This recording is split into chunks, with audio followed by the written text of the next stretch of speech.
Good evening. Welcome to this Edinburgh Human Rights Election Hustings organised by the Edinburgh Amnesty International Groups. Thank you for joining us. I'm Malcolm Dingwall-Smith, the Amnesty International UK Regional Representative for Scotland, and I'll be facilitating tonight. Unfortunately, we had some technical difficulties with the recording in that I forgot to hit record at the very beginning of the session. So I'll give a quick introduction before we cut to the recording of the main session, which unfortunately missed the first question around the party's overall positions on human rights, but the remaining questions were really interesting, so I hope you'll enjoy that. I'm pleased that we were joined by 5 candidates of all 5 parties that were represented by MSPs in the Lothian region in Parliament during the last session. The candidates joining us are Rebecca Fraser from the Scottish Conservative and Unionist Party, Kate Neven from the Scottish Green Party, Daniel Johnston from the Scottish Labour Party, Jill Reilly from the Scottish Liberal Democrats, and Angus Robertson from the Scottish National Party. There are a number of other parties standing in the Lothian region on the regional list.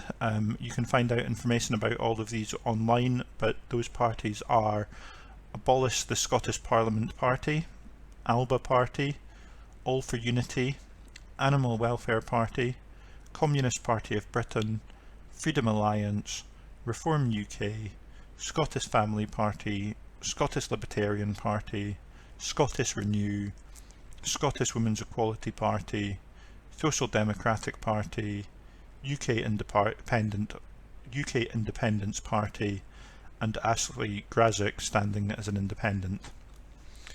So the format of our hustings is in two sections. For the first half, we will ask the candidates to answer 5 questions about human rights issues that Amnesty Scotland have raised in our manifesto for human rights.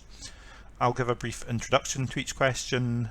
The questions have been shared with the candidates in advance, and each candidate will be given 2 minutes to answer the questions. You'll see me indicate to the candidates when they have 30 seconds left, and then when they reach the end of the 2 minutes. For the second half, we will be taking questions submitted by the audience on the night.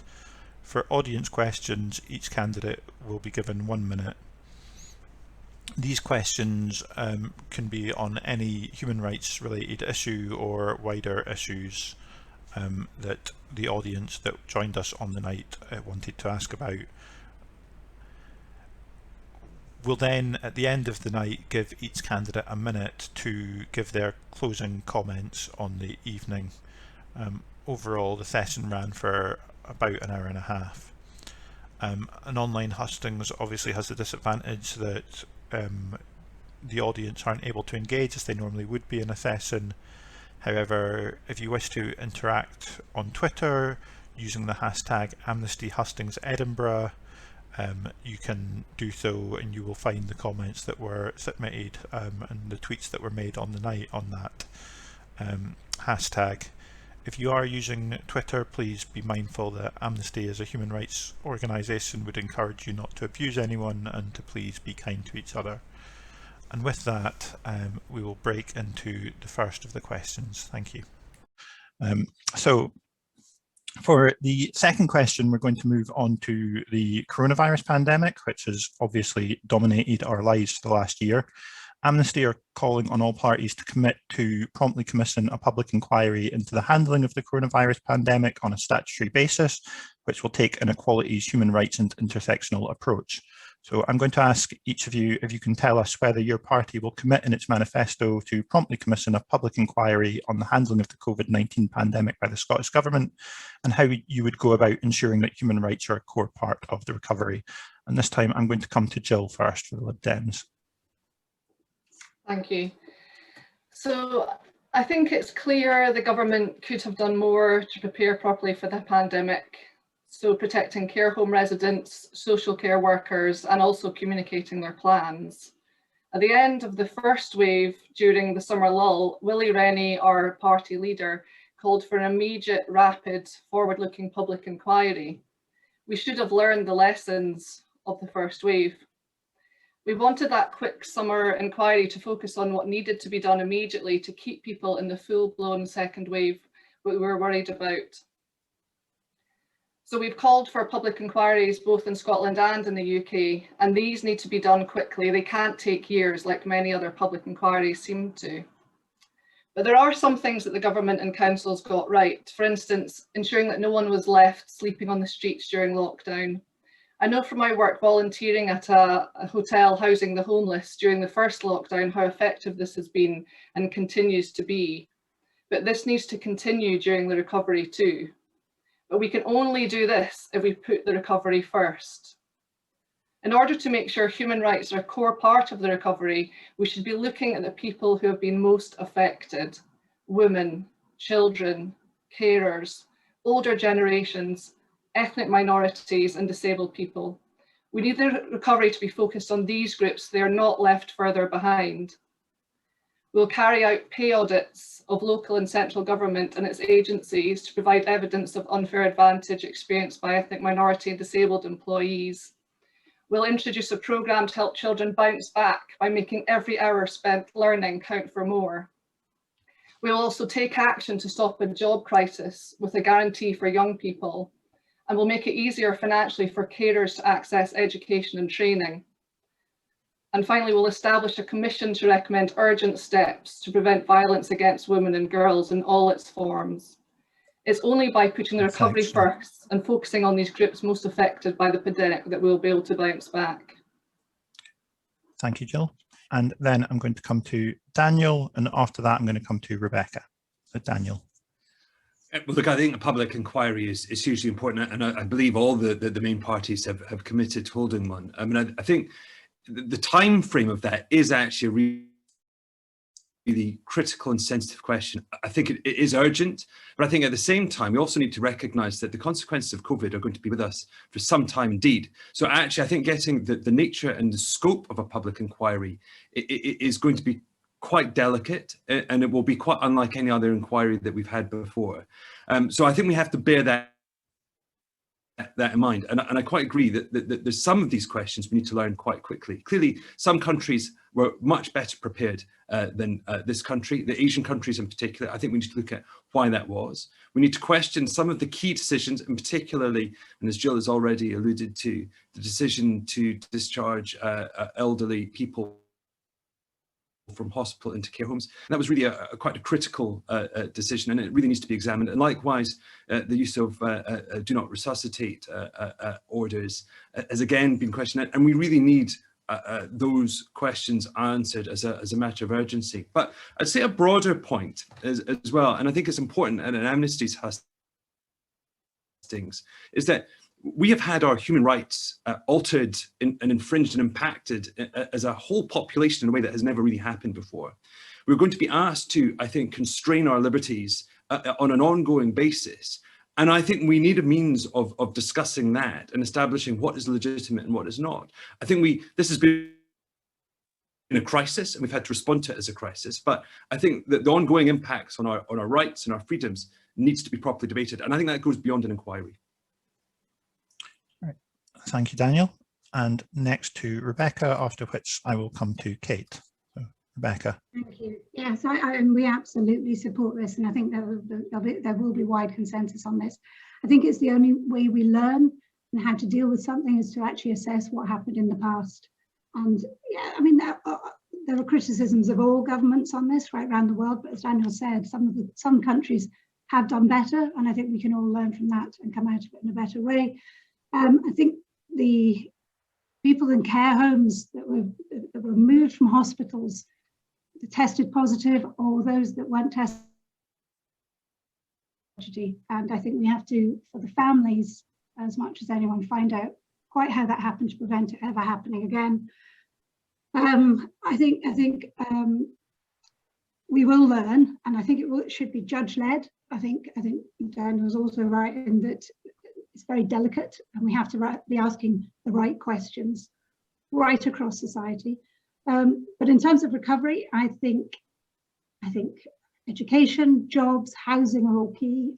For us, we're proposing a national tutoring program to try and bring the children back through their education as well as we possibly can, particularly those that have fallen behind their peers.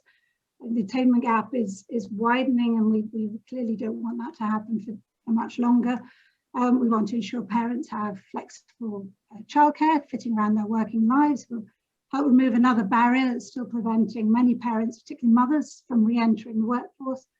And housing. For us, we're the first party to sign Shelter Scotland's legal right to a home, and I think housing is a human right.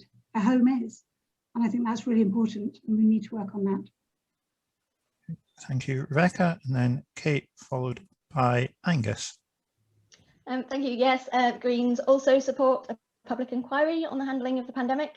In particular, I'd like to see the inquiry focus on those who have been disproportionately impacted by the pandemic. So as Jill mentioned, particularly women, disabled people and people of colour, and also how we ensured that, or didn't ensure that, frontline workers and vulnerable communities had access to healthcare and safe working conditions. In terms of recovery from the pandemic, the Scottish Greens have a green recovery plan that would both address the climate emergency while at the same time working towards improving people's lives. And human rights are a really integral part of how we must navigate a fair and equal recovery. So we need to make sure that we're investing in the services and the public services that will see the progressive realisation of everybody's rights. And the Greens, I think, where we're a bit different, we are completely reimagining how the economy could work in a way that could start to really address some of the stark inequalities that the pandemic has shown to underpin our society.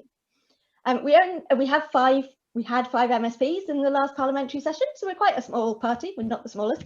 But in the last year, we've been able to do some really amazing things that have started to contribute towards this recovery, this fairer, greener recovery. So our MSPs have negotiated with the government to get free school meals for all primary school children. We negotiated for pandemic relief payments for the 500,000 most vulnerable families in Scotland. We got regular asymptomatic testing through for frontline workers.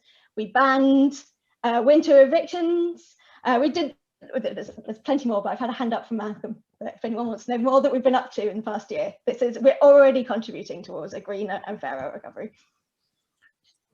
Thank you, Kate.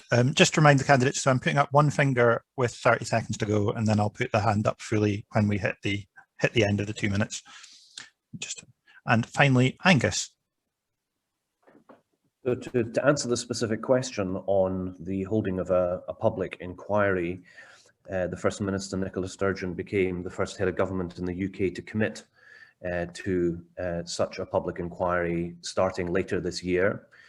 And one could read widespread reaction from families who lost loved ones to COVID-19, welcoming that commitment, and also to involve them in the public inquiry into Scotland's handling of the pandemic.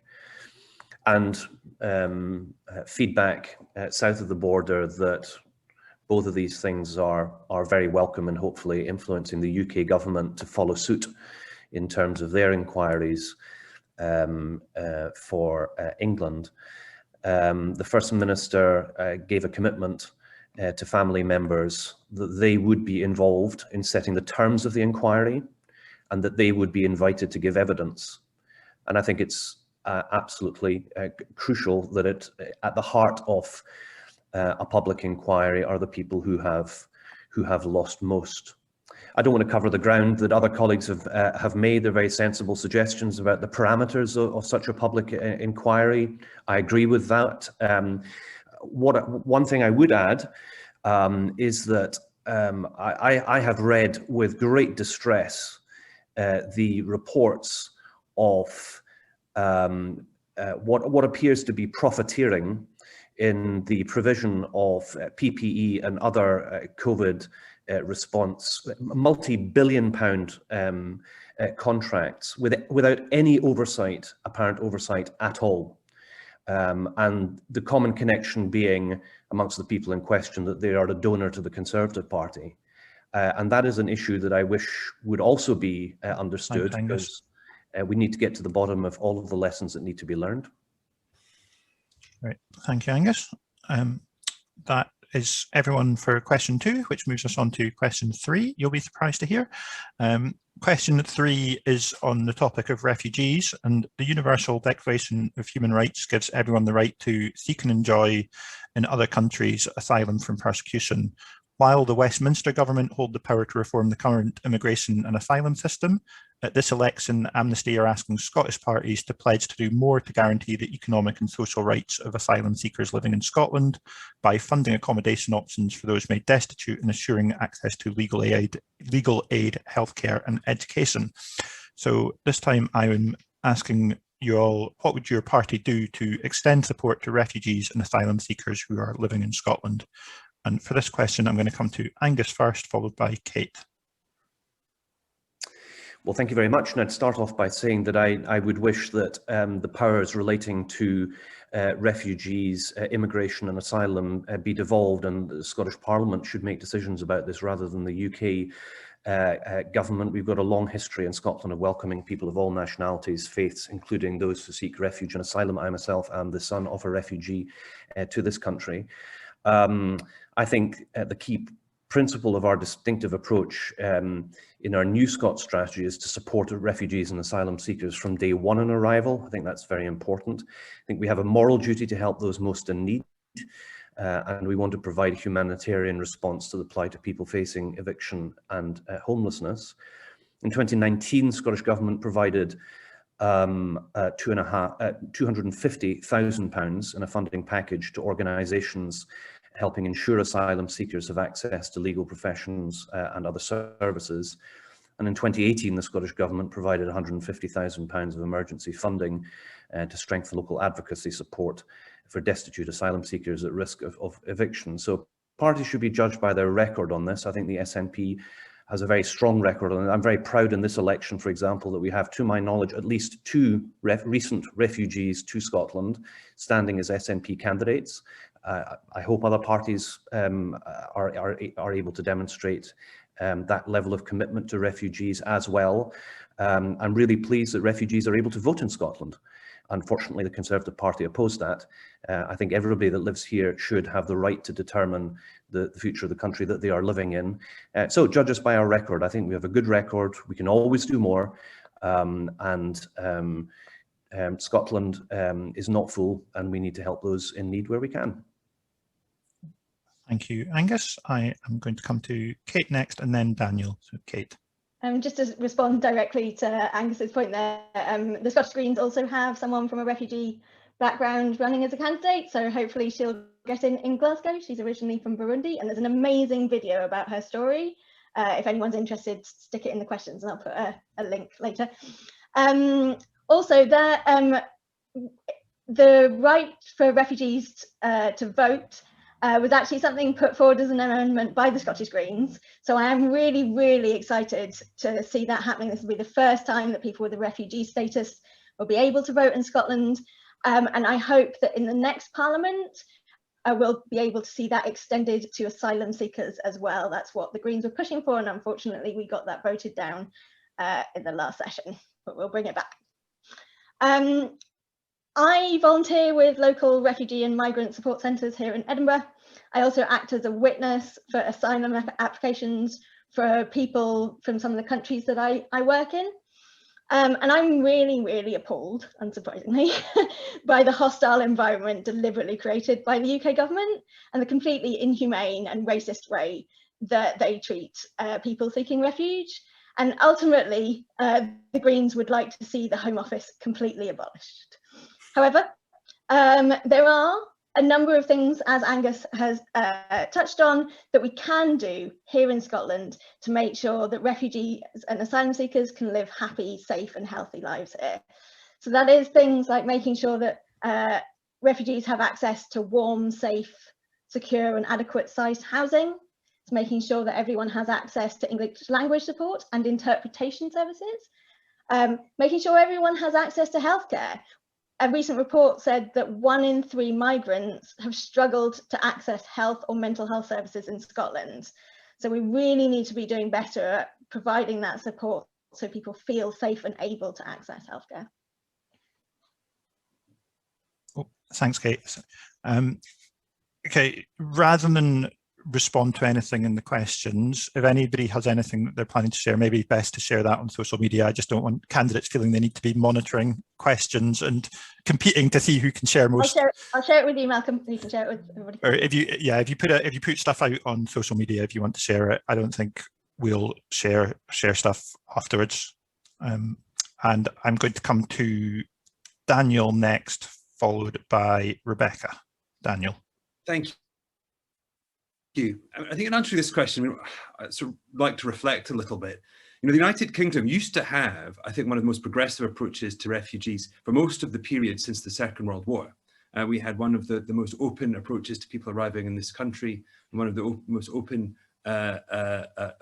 applications of those, because of the horrors of the Second World War. And what we've seen in the last decade or a little bit more is that completely dismantled. And I think that is a tragic, tragic shame. And I think most recently hearing the Home Secretary describe the problem as an increasing one, when actually the number of asylum seekers and applicants is at historic lows is truly stunning, frankly, and I think it does need to be challenged. And in terms of my understanding and my approach to this, I mean, if you look at the way the Labour Party approaches most of these issues, we believe not just in the minimum wage, but a living wage, because it's not just about subsistence, it's about actually having the means to participate in life. We are interested in things like the right to food. We're interested in extending the rights to home. And if we believe in those things, I think those things absolutely have to apply as much to refugees as anybody else. It's not just enough to subsist. You actually need to be able to participate.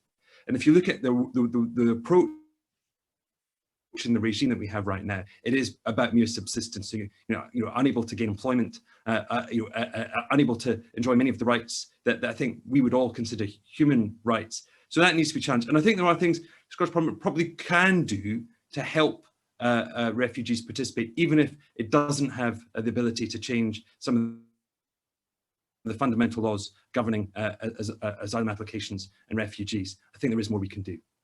Sorry, I'm out of time, okay. Otherwise I'd go on. Thank you, Daniel. And then to Rebecca, followed by Jill.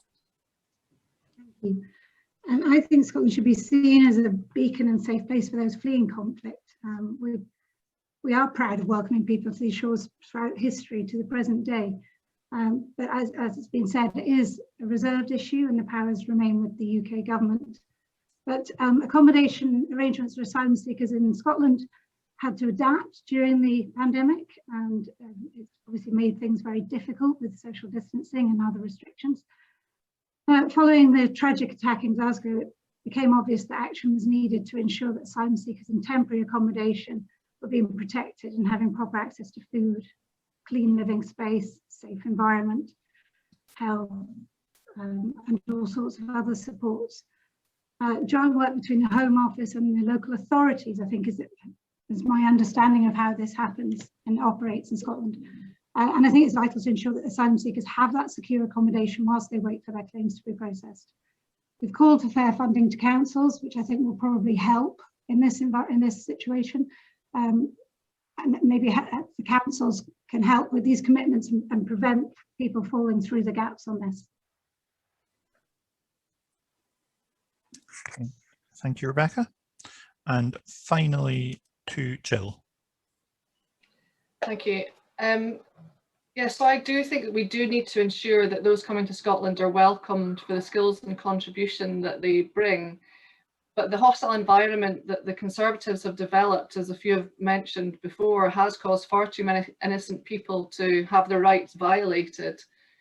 Like Kate, I know from my experiences volunteering with a charity who support people who are new to Edinburgh from BAME backgrounds, including refugees, how hard it really can be. From supporting a number of women with job searches, it was just clear how many hurdles there are: language barriers, unconscious bias in applications, or the paperwork required just to prove your skills and experience transfer here. So then the public judge people for not making it, for giving up, for being in dead-end jobs. They just don't realise it's not a level playing field.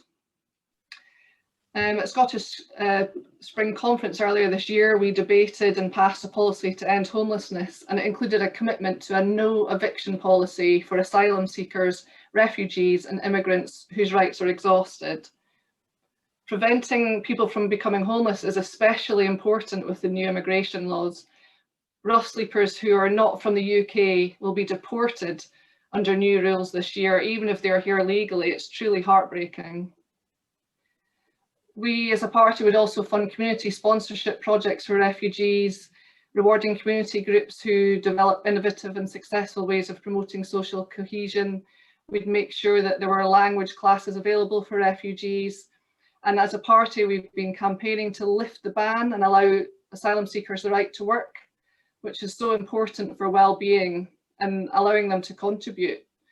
So we need to ensure that migrants and refugees coming to Scotland are welcome for the skills and contributions they bring, and make sure we have processes in place to make it easier to settle into life here.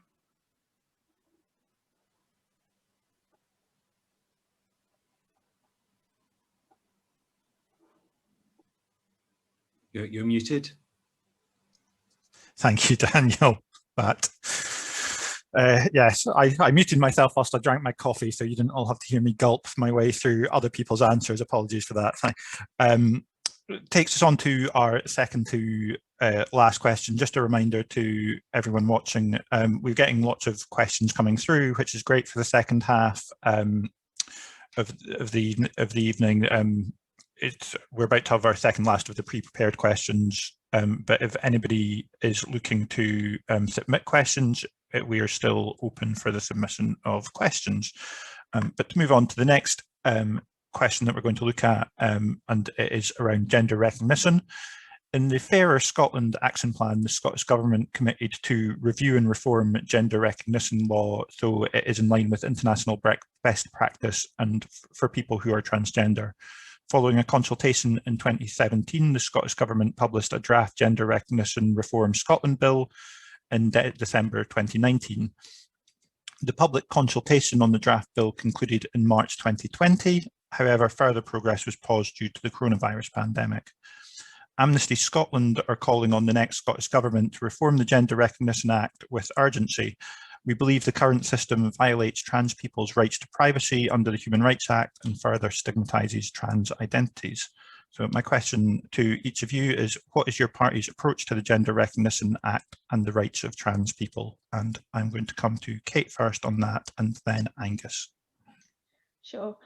Thanks, Michael. So firstly, I just want to recognise that this conversation around progressing trans and non-binary people's rights has become really toxic and really harmful to trans people's well-being. And I know a lot of trans people here in Scotland are taking steps back from politics as a result, which is a real shame. And I'm not aware of any trans candidates for Parliament. There might be, but we have a lot of trans members in the Green Party and we don't have any lead candidates who are trans. As a lifelong, and I would refer to myself as hardcore feminist, I stand in full solidarity with my trans siblings, and our rights are inextricably linked together. On the Gender Recognition Act, the Scottish Greens fully support the reform of the Gender Recognition Act to give the right to statutory self-declaration for trans people and also non-binary people and people of all genders. There shouldn't be the limit to what we should be pushing for in terms of progressing trans and non-binary people's rights. So one of the really important things affecting trans communities at the moment is the huge barriers in terms of accessing healthcare across Scotland. So waiting times for your initial appointment with a clinic is now looking at up to 3 years. And then it might be a further 6 to 18 months before you receive any treatment or any kind of medication at all. So that's something that really, really needs to be looked at, not just in terms of the waiting times, but the Scottish Greens are proposing a new alternative model for how to deliver trans care in Scotland, and we are proposing that we trial a scheme similar to what's happening in Manchester and London to improve people's access to healthcare. Thank you, Kate. I am then going to come to Angus, followed by Jill. Thanks very much. Well, I think there's widespread agreement that trans people continue to suffer poorer outcomes relative to the wider population, and frankly, that's something that needs to change. Any form of hate crime or prejudice is completely unacceptable and should not be tolerated. Kate made a point about this. I'm pleased we do have a trans candidate standing for us in Highlands and Islands, and I'm sorry, I have noticed that because of much of the toxicity there is in social media, that people have taken a step back from being involved in politics, and that we're all the poorer for that. I'm pleased, though, that the Scottish Government does continue to have a strong commitment to reform the Gender Recognition Act. Incidentally, this is something that is happening across the world.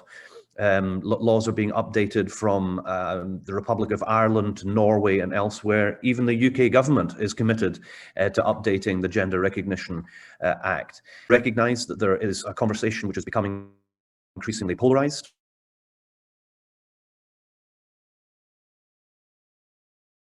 Much of that debate doesn't actually seem to be about the content of the Gender Recognition Act. It appears to be about something else. And I think we should do everything that we can to try and restore a vigorous but respectful debate. I think a balance can be found between enhancing and enshrining rights of trans and non-binary people, whilst clearly ensuring women's rights are preserved and protected. There is no room for abuse, for transphobia, for misogyny. And I really hope that political parties can lead the debate into what is actually being proposed, as opposed to what some people imagine is, and that way we can find a way through this and balance what are not competing rights. I think they are complementary rights, and they should be fit for the 21st century for all trans and non-binary people in Scotland. Thanks, Angus. Just before I come to Jill, Rebecca, can you still hear us? It looks like your picture has frozen. Yes, I can. Yes, Grand. loud and clear. You might want to turn your camera off and back on. Ah, there we go. Oh, your picture's unfrozen again. That's grand. Perfect. Okay. Fab. Thank you. Okay, I'm going to come to Jill and then to Daniel. Jill. Thank you, Malcolm. I'm glad this question has come up, as I know from speaking to friends and family that this is not something that everyone has thought too much about. But I'm grateful that my involvement with the political party has opened my eyes to the debate. And I think we're all at different points in this journey of understanding. As a party, we believe trans rights are human rights, trans men are men, trans women are women, and non-binary identities are valid. Liberal Democrats believe we should reform the Gender Recognition Act so that changing your legal gender in our birth certificate should be a simple process. It should be based on self-determination and without medical diagnosis. As Angus mentioned, other countries have already started to do this, opted for self-ID, no major problems reported. And the UK and Scottish Government have both made moves to do this, as Angus said, but backed out or not done it yet. Why is that? Well, some people say trans rights are a threat to women's rights, but trans women are women and suffer many of the same oppressions cis women do. And I think facing one set of rights off against another is unhelpful. And many of the arguments for this proposition are really easily refuted. There's no actual evidence of this threat. It is an opinion widely and regularly repeated until people think it has become fact. But in fact, there are many parallels to language used to describe gay men and women years ago. Lesbians living through Section 28 recall being told it was unsafe to let lesbians into changing rooms because they posed a threat, all with no evidence. I do have sympathy for the women who have listened to all the media hype on this, convincing them that trans people are a threat to them, but the evidence is just not there. We believe we need to take the heat out of the debate, listen to concerns, seek to educate based on facts. It's human nature to be scared of things you don't understand. We need to help people understand, and sometimes politics and policies can help with this. Thank you, Jill. We do seem to have lost Rebecca, unfortunately, at the moment. One of my colleagues, Kathy, I think you might be able to try and get in touch with Rebecca and see if we can establish contact with her and see if we can get back on. Otherwise, I will keep an eye out for her rejoining. But we shall, just double checking my list that she's not reappeared in the attendees. Apologies for this, everyone. I suspect that all candidates are unfortunately going to have to get used to the joys of technical problems during online hustings. Well, possibly not finally, hopefully not finally, but I'm going to come to Daniel next on this question. You're on mute, Daniel.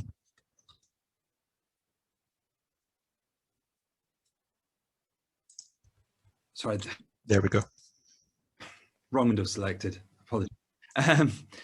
So I'll just sort of carry on more or less from what the other speakers have been saying so far, and with one reflection, which is that this has become a really toxic debate. I think we do need to all have a calm and respectful dialogue about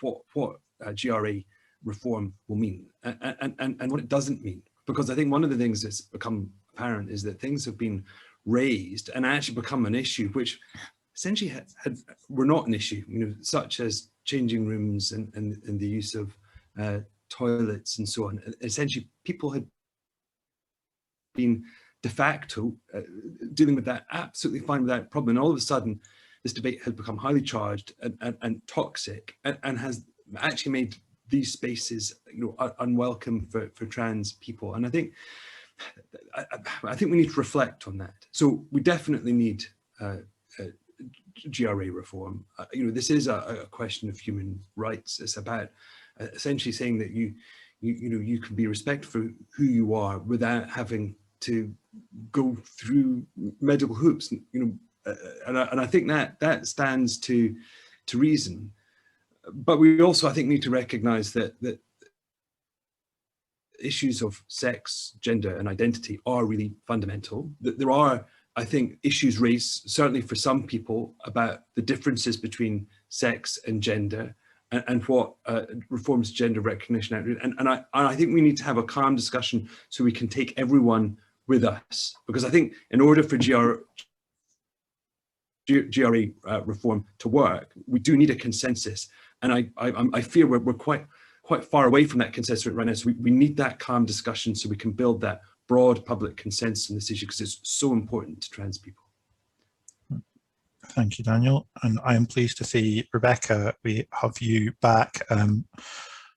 So you're just in time. In fact, we haven't moved on.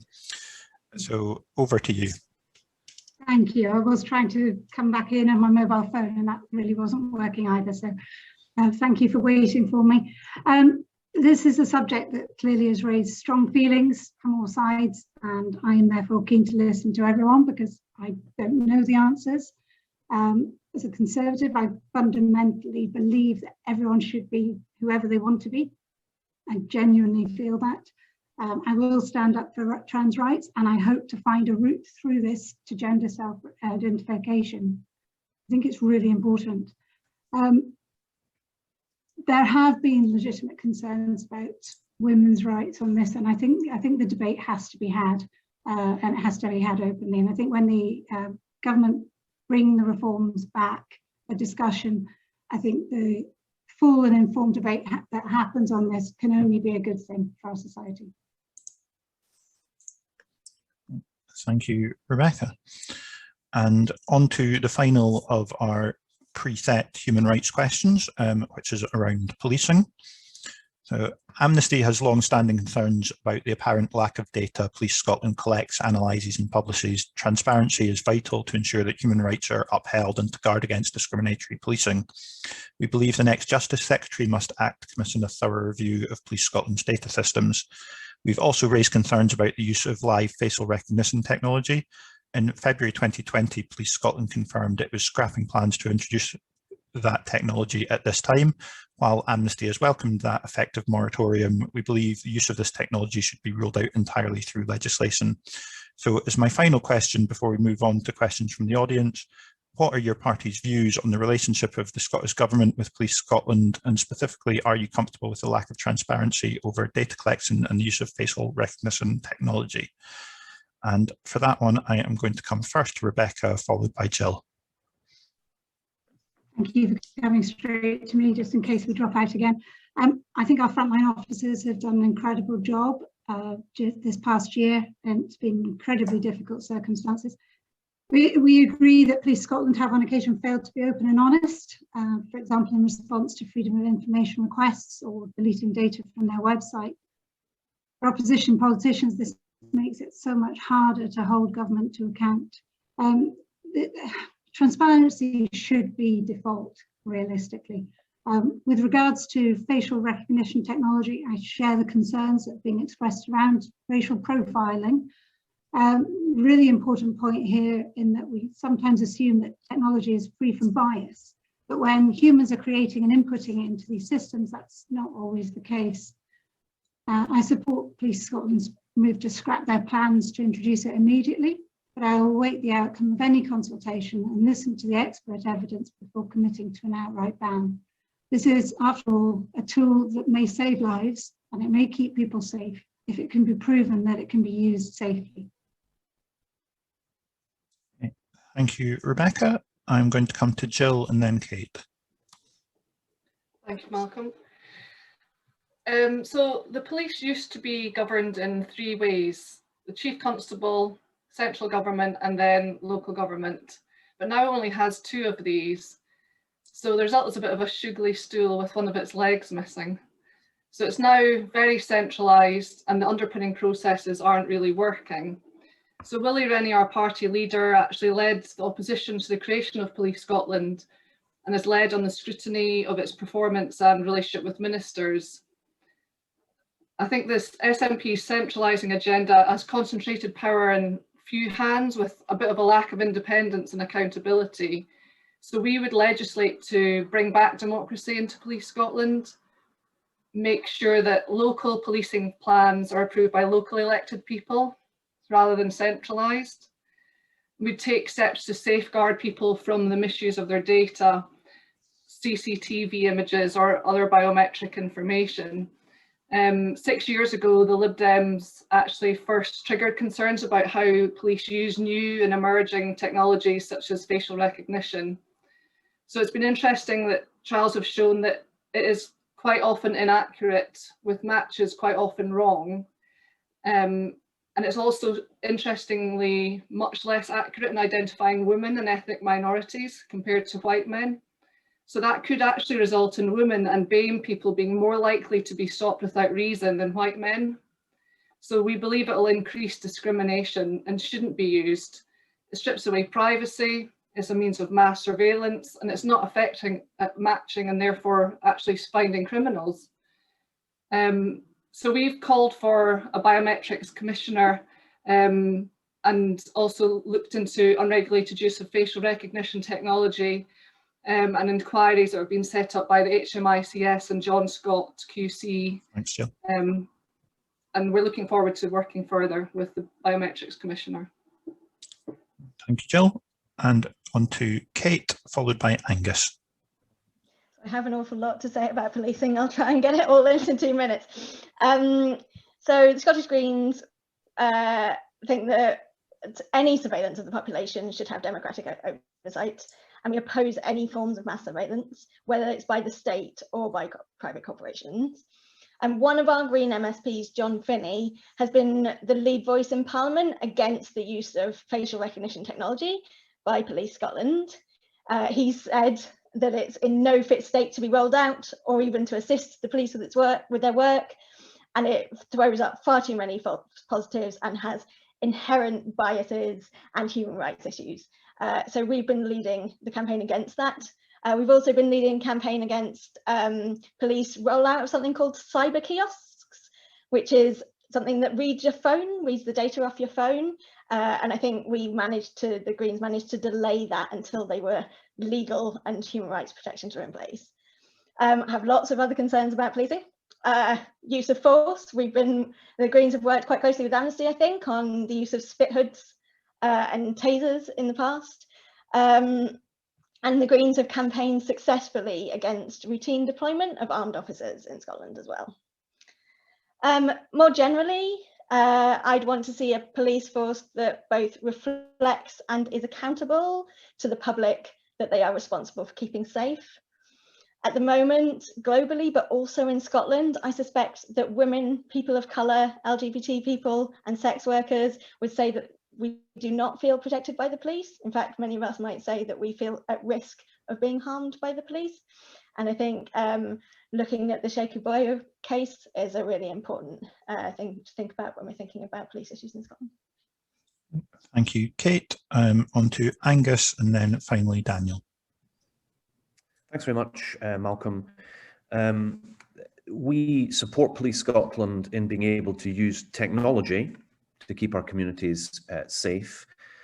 However, facial recognition technology does raise a number of ethical, data protection and human rights considerations. And the background to this, many of the people on in the audience will be aware of this, that the Cabinet Secretary for Justice noted a very strong strength of feeling in the response to the Justice Subcommittee on Policing on facial recognition and the committee's report around ensuring public engagement of the use of this technology before it is deployed, that there should be robust testing of the technology and justification for its use, if that is the appropriate way to go forward. And we completely recognise that assurances are required in order to secure public trust and support for any future use of the technology. This is incidentally exactly, well, there's an analogous a debate that took place as CCTV became more prevalent. And of course, people are absolutely right to want the best level of safeguards to protect our rights. Legal and regulatory provisions have to be sufficient to ensure accountability and transparency. These are not just matters for the Scottish Government.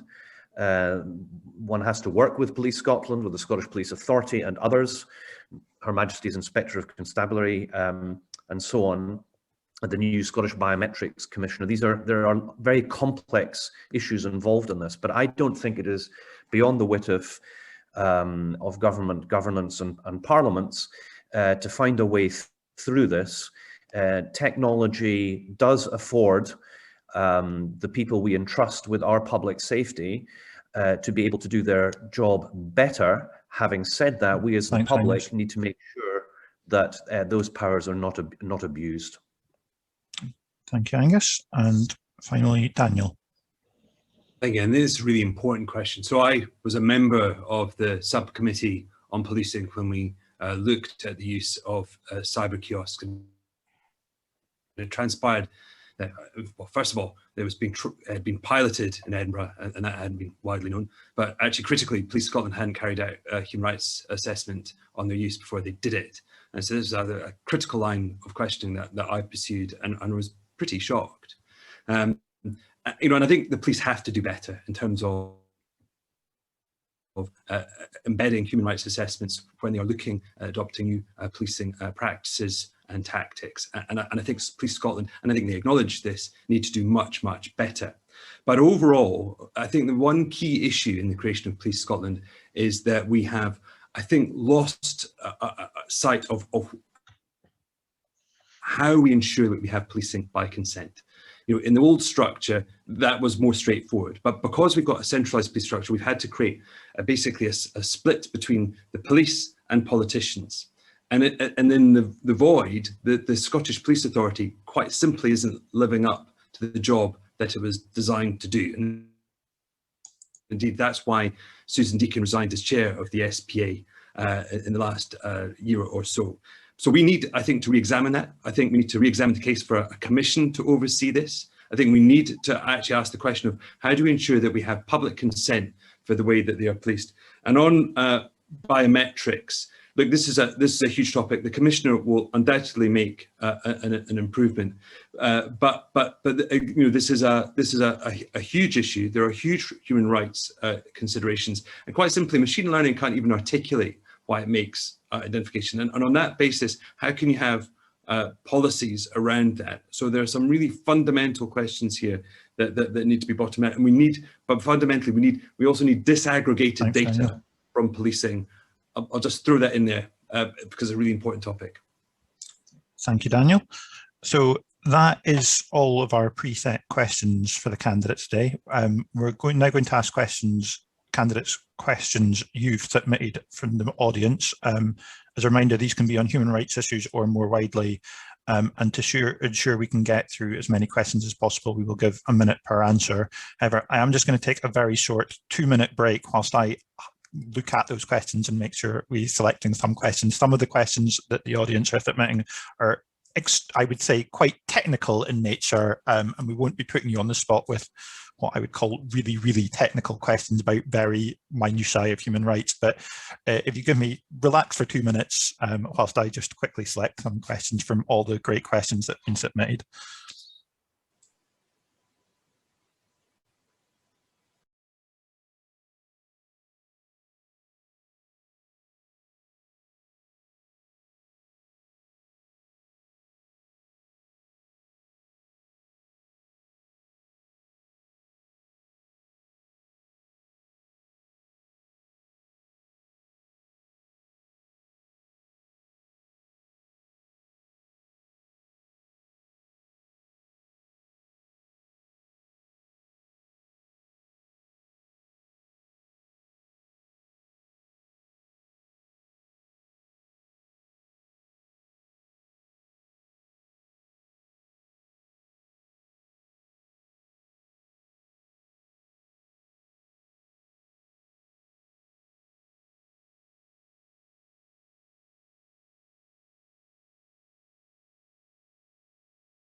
Right, okay, thank you everyone for bearing with me during that.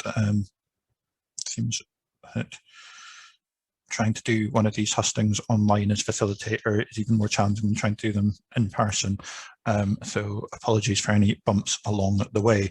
So again, we will ask a different order each time that we go through these, and as I said, it will be 1 minute per question.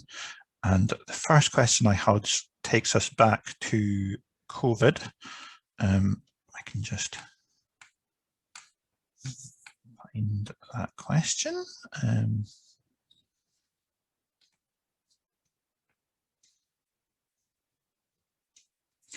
So yes, here we go. So the possibility of a severe epidemic was top of the list on the UK risk register well before COVID, but nothing was done to prepare for it. Much could have been done, e.g. stockpiling personal protection equipment. How will each of the parties avoid repeating the error? Now, obviously, I should say at this point that I'm reading out the questions as submitted, so if there are statements that appear to be statements of fact within those questions, I haven't had the chance as Amnesty to fact check those statements. So I'm asking the questions as they've been submitted by the audience members. So that was, how will each of the party avoid repeating the errors that the questioner sees around the preparation for COVID? And I'm going to come to Rebecca first. I think we've covered quite a lot of that when we were discussing earlier on the review into this and inquiry into it, because there's so many issues which we society did not realise that would present themselves. And we looked to the Far East in China when they started building that first hospital, and then to see what we managed to do in this country, building all of the hospitals, the emergency hospitals, the extensions. So I think yes, I think an inquiry will give us the answers on this. Yeah, that would be it. Great, thank you. And I'm going to come to Jill next. Yes, so I agree that I think if we do a public inquiry, there'll be lessons learned from that. But I think what is clear from this is when we do reviews for things like this, because I believe there was a review into our response to a pandemic prior, and it came out that we weren't going to be prepared. We should act more quickly when we are given these types of information, so that we take on board the lessons that we learn as soon as we can. And I think that would have allowed us to be better prepared this time round, so that we didn't have to have, you know, people being short for PPI equipment when they're working in hospitals or using out-of-date equipment. So I think we need to be quicker to learn lessons at the point that we're given them during reviews in advance. Thank you, Rebecca. And then Jill, thank you. I'm going to come to Kate next and then Angus. Hi, yeah, a little bit of a different way of responding for me. So I think we need to completely rethink how we think about human security in the country. We know and have always known that the biggest threats that we face are cybersecurity threats, massive pandemics, and the climate emergency. Yet we have, for political reasons, as the UK government, chosen to invest our funds in conventional warfare, in nuclear weapons, and in counter-terrorism. And that was a political decision. And another political decision that we made at UK level, and to certain extent, and also affected us in Scotland, was the policy of austerity. So we need to be investing in our public services, we need to be investing in our healthcare, we need to be investing in those centres that actually were set up 10 years ago to address pandemics, because this will not be the last major human security threat that we face. Thank you, Kate. And then on to Angus, and after that, Daniel. I think given the experience we've had over the last year here, but frankly everywhere else, and even in countries that have managed spectacularly well like New Zealand, the idea that policymakers of different political persuasions are going to forget A, the level of danger, and B, the lessons that need to be learned is it's just unimaginable to me. What we have experienced, yes, it's the first time in 100 years since the Spanish flu epidemic. I fear that even if lessons are learned from this pandemic, we will experience it in much less time than another century. So this is not going away. We're going to have to live with this particular form of pandemic. That's also not going to go away, even with vaccination. And as we know, there are literally thousands and tens of thousands of other types of virus which can leap into humankind pretty quickly. The idea that this is like Ebola, that mostly will be in West Africa, for the birds, we're all going to have to take all of this much, much more seriously going forward. Thank you, Angus. And Daniel. So we had several warnings. There was SARS, MERS, Ebola, just to sort of name the most notable major new infections that emerged in the last 2 decades. The countries that identified those and learned those lessons have responded much better. Typically in Asia, where SARS was a much bigger issue, but nonetheless, we need to understand why we didn't. We need to understand why we didn't internalize things such as the Silver Swan exercise that took place. And so we certainly need better infection control, better track and trace.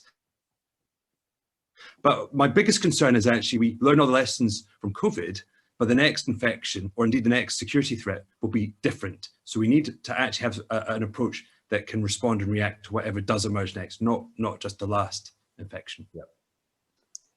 Thank you very much, Daniel. And then, so for our next question, how can Scotland play a role on overseas aid and programmes of, sorry, I'm just trying to correct grammar in my head as I read the question, apologies for that. So how can Scotland play a role on overseas aid and programmes of the UK and challenge Westminster or do its own thing? And for that question, I'm going to come to Kate first and then Angus. Yes, I'm obviously very disappointed as someone that works in international development to see the removal of DFID at UK level, but I do think that we have our own development fund here in Scotland that is really helpful with our partners, mainly in Africa. I think that we're looking at massive foreign aid cuts across the board, not just in the UK, but elsewhere. And I think that Scotland can take, if we became independent, we could take a different tack on that. I'd also like to see, in terms of that development aid sphere, I'd like to see Scotland now contributing to making sure that everyone gets the COVID vaccine globally. And I think there are a number of different things that Scotland can do to support a global vaccination programme. Thank you, Kate. I'm coming to Angus and then to Jill next. So the Scottish Government is doing what it can within its budget constraints in trying to make a difference. Of course, the simple answer to the question is we should, like every other normal country in the world, have the powers to make better decisions over overseas development. The United Kingdom is heading in the opposite direction, cutting the budgets massively, incorporating the likes of defence spending in aid budgets. I mean, it's a farce. So if we're serious about wanting to play a positive and progressive role in the world, we should have the power to do it. And it's exactly what our Northern European neighbours do. Let's stick to 0.7% de minimis. Let's not turn our back on it like the Tories, and let's be a normal independent country and be a force for good in the world. It's not that complicated. Let's aspire to make a difference. Let's do it. Thank you, Angus. And then I am coming to Jill, followed by Daniel. Yeah, so, I mean, UK internationally has made a huge difference and we should be really proud of that. And it was actually the Scottish Liberal Democrats and Michael Muir and Jeremy Purvis who put 0.7% into law in 2015 through a private member's bill. And I think we will continue to stand up for international aid spending commitments and try and work cross-party to stop the UK shrinking its responsibilities, as Angus alluded to there. I think it's only by putting pressure on where we can at a Westminster level that we will be able to work through that. We are also opposed to the abolition of the department for the DFID department and oppose the UK government increasingly trying to aid to trade. And I think we can just continue to put on as much pressure as we can to continue to support international aid. Thank you. And on to Daniel, followed by Rebecca. The creation of DFID is one of the things I was very proud that the last Labour government did, along with the approach to cancelling third world debt. And I think dismantling DFID, merging it into the Foreign Office is just sheer vandalism and something I'm hugely disappointed with. But I think there are things that we can do. I mean, Jack McConnell in 2005 signed the Malawi Development Partnership. We control the budget and we can spend it as we wish. And I think the Scottish Parliament, the Scottish Government should continue to look at ways that it can make a direct impact and a difference, regardless of what Westminster does. Thank you, Daniel. And Rebecca. Yeah, I think it is upsetting that the aid budget was cut, but we are still the second largest. We still have the second largest aid budget in the world, and we still do incredibly good things overseas. You only have to look at what was the DFID, and it still actually is up on the government website as DFID website to see all the different projects that are happening overseas, from connecting classrooms through global learning in Namibia to girls' education, humanitarian response in Namibia. So many things that are happening right around the world. So many in Africa, absolutely. But I think that we do need to ensure that we have a strong force in this, and I do think it's the UK government that is doing that. Thank you, Rebecca. So on to our next question from the audience, which is, where do all the candidates stand regards to education in Scotland, especially for migrants? What pledges are they willing to make, especially for people who have lived in Scotland for over 7 years? And for this question, I'm going to come to Angus first, followed by Kate. Well, education should be open to everybody. So I hope there's no difference on the panel on that. And we should be doing everything that we can to help people who have come here to be able to reach their full potential. Scotland is a country of immigrants and immigration, and whatever the background and reasons for people, how they came to these shores, if we look at the full range of backgrounds and nationalities that have made Scotland their home over the decades and centuries, we're all the richer for it. And one of the most important elements in all of that is the ability to self-improve, to learn, and to be able to act on having learned, whether that's at school or university. So I'm massively in favour of education for all. Thank you, Angus. Kate next, followed by Daniel. Sure, yeah, we'd like to see not just education available for all, but also additional tailored education where it's needed in Scotland. So making sure that we preserve and expand our English as an additional language services for new migrants in Scotland.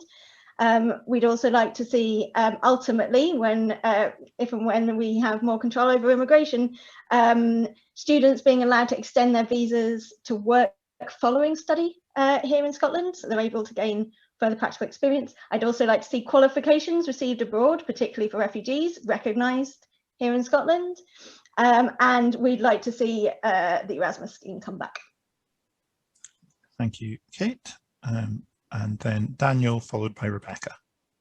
So additional support needs are, as a definition, which is extremely broad, and certainly language is something that would certainly fall within that. And so I think what we need is when we have children in school coming from other countries, that they're fully supported so that they can actually maximise their education opportunities. Unfortunately, we've seen a reduction in additional support needs teachers in recent years, but actually I think we need a concerted effort to really re-examine additional support needs for a broad range of different reasons. But actually, you know, this is a very good one.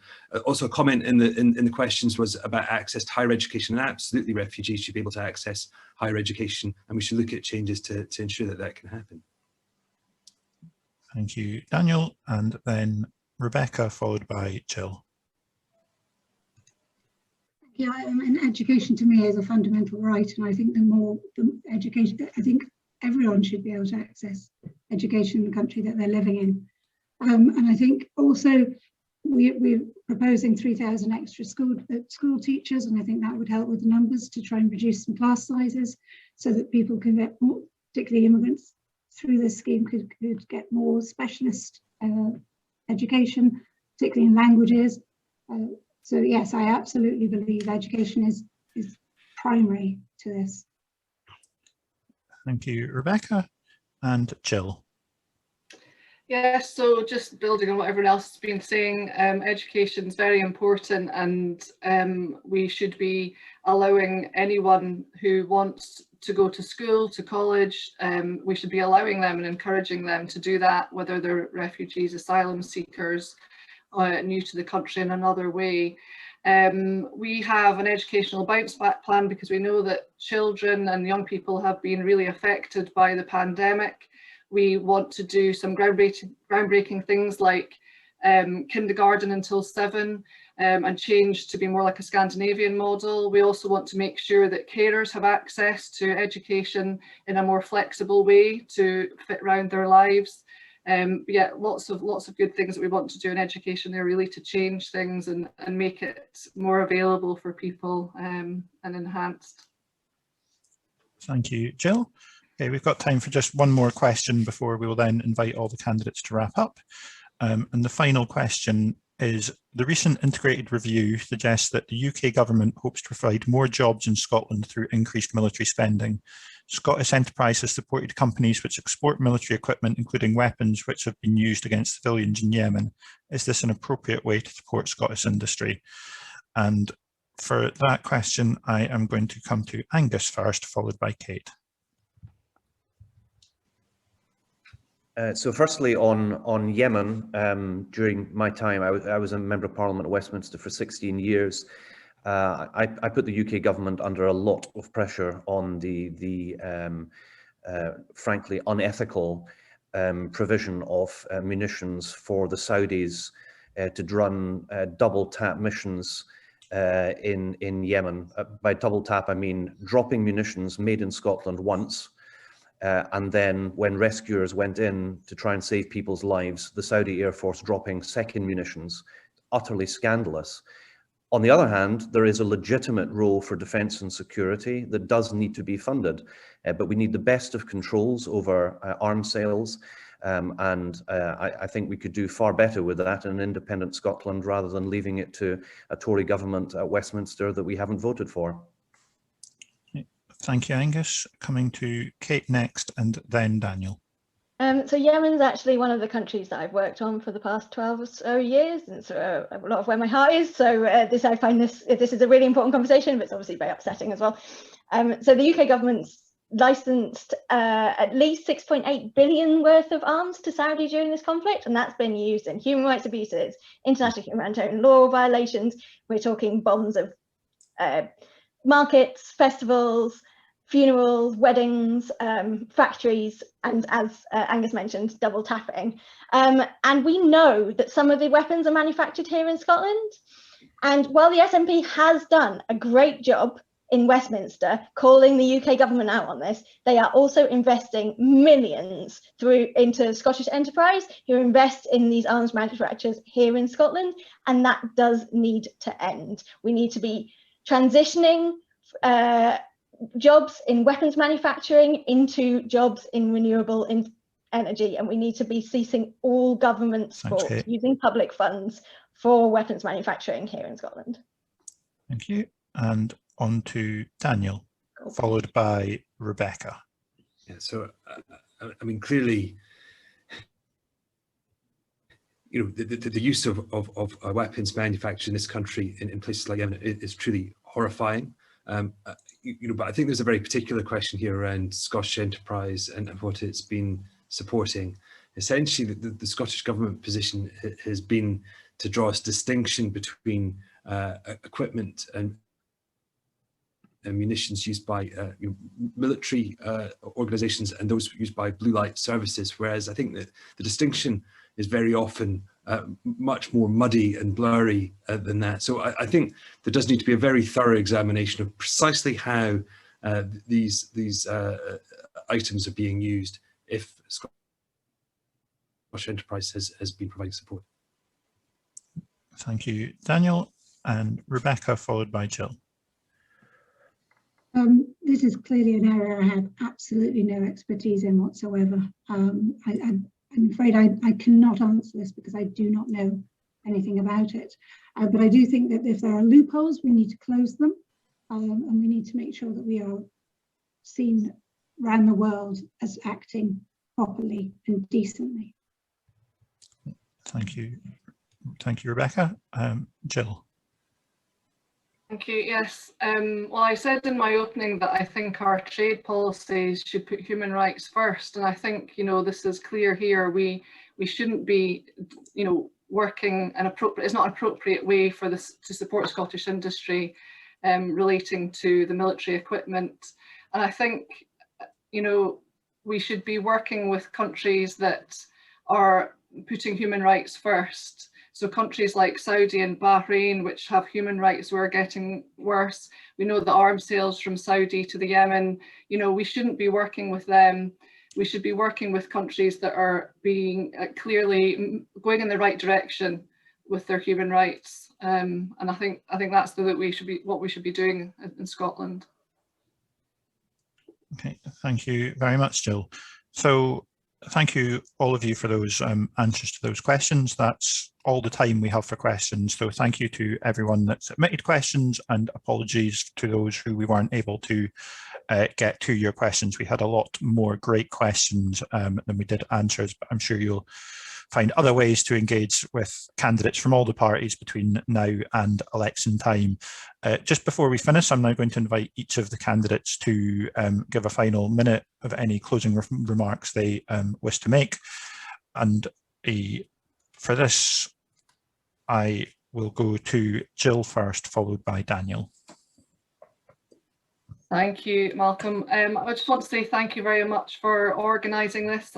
It's been a privilege to join in the really interesting questions that you had. Some of them were really challenging, but I think it was, you know, having some advance allowed us to do a little bit of extra research, and, you know, I found the content really interesting. It was also interesting to think about our approach to human rights within Liberal Democrats, because actually that is why we exist as a party. Our constitution is all just about human rights. And I think that's how we approach our policies. That's what we talk about when we're at conference.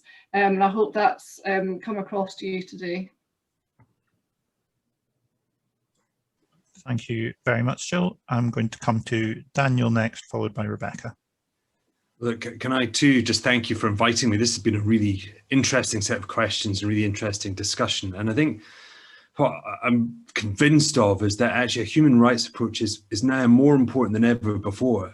You know, as I said in the previous answer, our human rights have actually been impacted really dramatically in the last year. And as we navigate our way out of the pandemic, actually a human rights frame is going to be hugely important. So, and I don't think we've discussed the crisis in that frame nearly enough because we've been dealing with it. So I look forward to further discussions. If you want to take things up with me, please just email me at daniel.johnson@danieljohnson.org.uk. You're muted, Malcolm. One last time, hopefully tonight. Thank you. Thank you, Daniel. So on next to Rebecca, followed by Kate. I would also like to say thank you very much. I think doing the research for this evening opened my eyes to things that might not necessarily have crossed my path before. I have found it really, really interesting. I've learned a lot and I am open-minded. I know there are things said about my party, but I have a lot to learn. I appreciate that. And I would very much like to meet with the Edinburgh branch of Amnesty International, either before the election or afterwards, if I'm lucky enough to be elected. But I go back to what I said at the start about a child in Scotland without a pair of shoes. That wasn't just one child, it was time and time and time again. And I think there's so much more that we should be looking at through the lens of human rights. And I think in a modern society in Scotland, we should be doing that. And I think we will. And I think there is consensus across the board to look at things through that lens. So thank you. Thank you for having me. And thank you for opening my eyes. Thank you, Rebecca. Kate, followed by Angus. Thanks, Malcolm. So this election comes at a time of unprecedented threats to our rights, our well-being, our environment and our future. As we recover from the pandemic, the Greens want to see politics being done really differently, with people and planet at the forefront. We want to be part of building a Scotland that not only protects but progresses our human rights, where everyone has access to safe and warm housing, access to meaningful, well-paid work, and access to nature and green spaces. We've not talked about it that much this evening, and I realise I should have, in the International Development Fund, mentioned the Climate Justice Fund that needs to be expanded.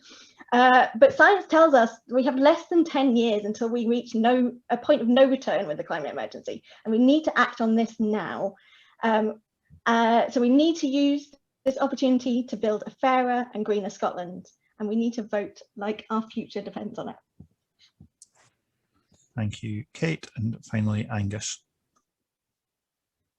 Well, thank you very much for the invitation, and thank you to all the fellow candidates. I think we've had an excellent discussion. I hope that we all agree that Scotland's Parliament and Scotland's government should aspire to enshrining the highest standards of human rights, laws and governance into our domestic law. We already made a move in the Scottish Parliament to do that in terms of children's rights. There was cross-party support for that. Unfortunately, the UK government is trying to intervene in Scotland's right to be able to pass legislation like that. Nevertheless, we are committed to passing further legislation across the range of human rights commitments. The forthcoming election is about choices, and there are differences between the parties on this panel. We're speaking to Edinburgh Central, Amnesty International. Edinburgh Central is a straight fight between the SNP and the Tories. As you know, the SNP, as you've heard, is committed to supporting human rights. The Tories, despite Rebecca's dulcet tones, are rolling back on human rights. So in Edinburgh Central, please vote SNP and use both of your votes to vote SNP in the forthcoming election. Thank you. Well, thank you very much to all all 5 of our candidates that have joined us tonight. So thank you to Rebecca, Kate, Daniel, Jill and Angus. It's been great that you've all been able to join us to discuss human rights. I'm sure, as you'd all imagine, that Amnesty are really keen that human rights features in the conversation in the build-up to the election. I'd also like to thank everyone who has joined us this evening in the audience. It's been great to have you along. A real shame that it's not in a way that allows you to be more interactive. But I'm sure we will get back to that and get back to Amnesty events face-to-face as soon as possible. I hope that you found the event tonight helpful as you decide who to vote for on Thursday, 6th of May. I'd also like to thank all the members of Amnesty Edinburgh groups, Edinburgh Central, Portobello and Undercroft groups. If you would like to get involved with your local Amnesty group, visit www.amnesty.org.uk/groups, where you can find details of your local groups if you're not already involved. I know we have a lot of Amnesty members online, but we also have a lot of guests as well. So it's great to have both of you. And with that, thank you everyone and have a great evening. And thanks again to all the candidates. Thank you. Thank you very much. Thank you very much. Thank you very much.